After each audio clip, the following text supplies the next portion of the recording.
Hello and welcome to episode 53 of Dunk's Movie Corner or Dunk's Movie Corner Pod or Podcast, whatever you want to call it. That's what this is. That's who I am. If you're new, welcome. If you're not new, welcome back. If you are new, this is a weekly little recap of what I watched in a week, if that's TV, limited series, movie, whatever. And if you're looking for something a little more long form, this is a companion kind of podcast to the Movie Bros podcast, which is anywhere between 30 minutes to almost 2 hours. That's where my brother and I, Hayden, pick a movie, watch that movie, discuss, ramble, banter, argue, talk about that movie generally. So if you hear a little nugget of something in this, you're like, oh, maybe that might be good to hear more about. Chances are we've talked about it on the Movie Bros. So I'd say check that out as well.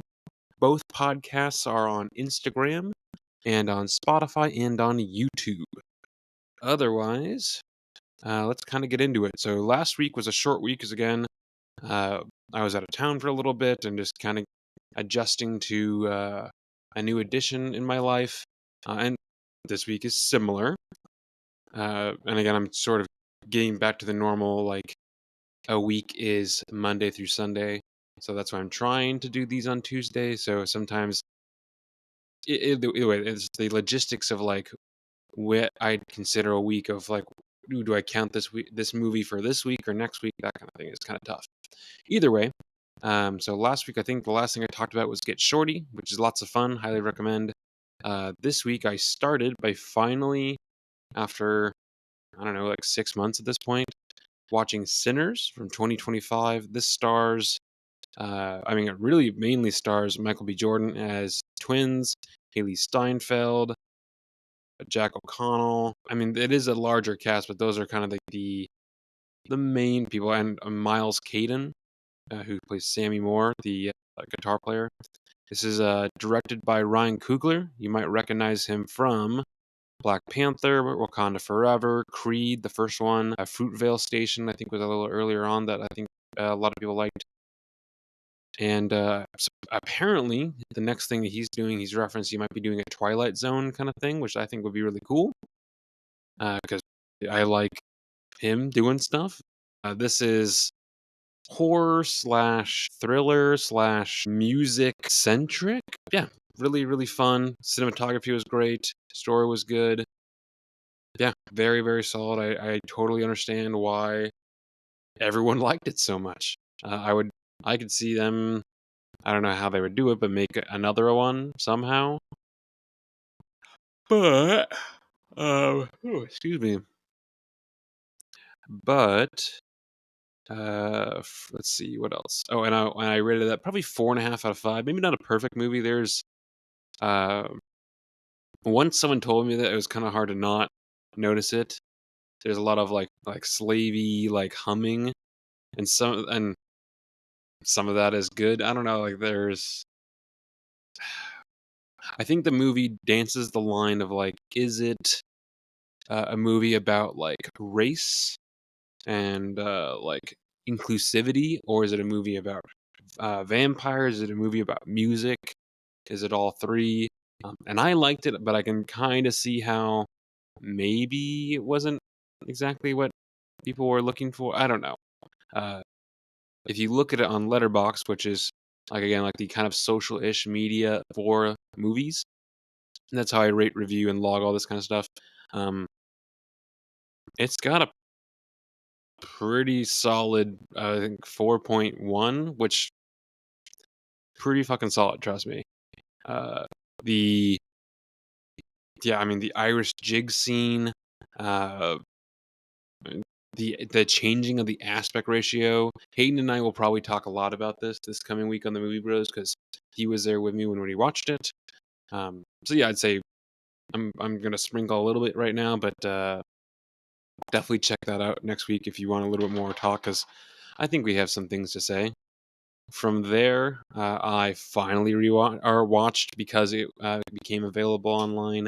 The Phoenician Scheme. This is the 2025 Wes Anderson. Uh, and if you are a fan, you'll know that Hayden and I discussed Asteroid City, which is his previous movie, just a couple weeks ago. And this is, I think, I like the storyline of this. I kind of want to rewatch it. I was a little distracted while watching this, but the storyline is a lot more straightforward.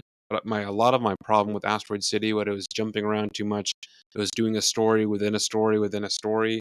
It just got confusing for the sake of being confusing. And this was a little more straightforward. By and far, the most graphic of Wes Anderson movies, which is kind of weird. It's not like, I don't know, it's still very Wes Anderson, but like someone like gets blown up like multiple times, or I don't know, someone gets shot and they literally show them pulling out the bullet.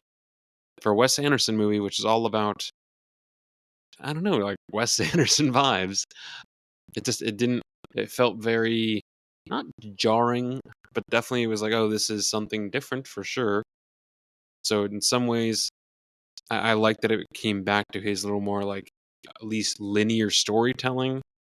In some ways, and again, I don't really know how else to explain this, but it felt in some ways like it was kind of made by AI. I think like if you typed in, "Oh, I want to make a Wes Anderson movie," and then you gave it all these prompts, it could spit something like this out to a certain degree, which I don't know how I really feel about that. But yeah, I'd say very solid 3.5 out of 5. I think I need to wait a little bit and then rewatch it to really, I don't know, I need to let it like sit with me. From there, so context, I was hanging out with someone and we had started rewatching The Phantom Menace because we'd gotten takeout and we're like, oh, we just want to put something on while we eat. And we both very much like The Phantom Menace because contrary to what everyone else thinks, it's fucking awesome. Pod racing, the Naboo fighters, I mean, Darth Maul, Duel of the Fates. Like, I could go on and on about it, but either way, we put that on to eat. We only got about 45 minutes in, and they're like, okay, now we want to sit down and actually watch something, and that's when we started the Phoenician scheme, and then eventually later on Sinners. So I don't know if I want to say I logged it. I'm just going to reference that we watched probably about 45 minutes. Again, it's fantastic. Even Jar Jar Binks, even little Annie Skywalker, just fun movie. Highly recommend. If you don't like it, well, you're wrong. From there, yesterday, I watched Pirates of the Caribbean: The Curse of the Black Pearl, the first one, the best one, the one where again this dances the line of like it's a little scary, it's a little kooky, it's a little adventure-y, like there's some romance, like it's not too far over the top in any of those places, and that's where again I think it does the best. And it's the movies, in my opinion, subsequently get worse and worse and worse, more over the top, more or less like it just. And I don't know, the soundtrack in the first one, uh, yeah, it's very, very good. And that's kind of all I watched this week.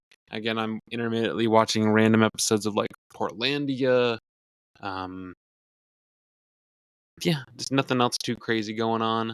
Just kind of again slowly adjusting for trying to watch movies, 2 different podcasts. Which again, I do really I still want to start a scuba one with some scuba friends as like guests. Having the dog, having 2 jobs, now a romantic interest. Yeah, so I'm just still kind of juggling that and kind of figuring out how it's all going to fit together. And it being summer, everyone wants to have plans and go do things, and so yeah, working on it. But we'll see how it all sorts itself out. Otherwise, folks, that has been episode 53, I believe, of Dunk's Movie Corner. If you want a little bit more to listen to, again, check out the Movie Bros. There's also 52 episodes prior of me ranting at you for roughly 10 minutes a week, to pass the time in your day. If you're driving if you're driving in a commute, or sitting at your desk or whatever it is, thanks for listening. And I'll, I guess, talk to you or at you or with you next week.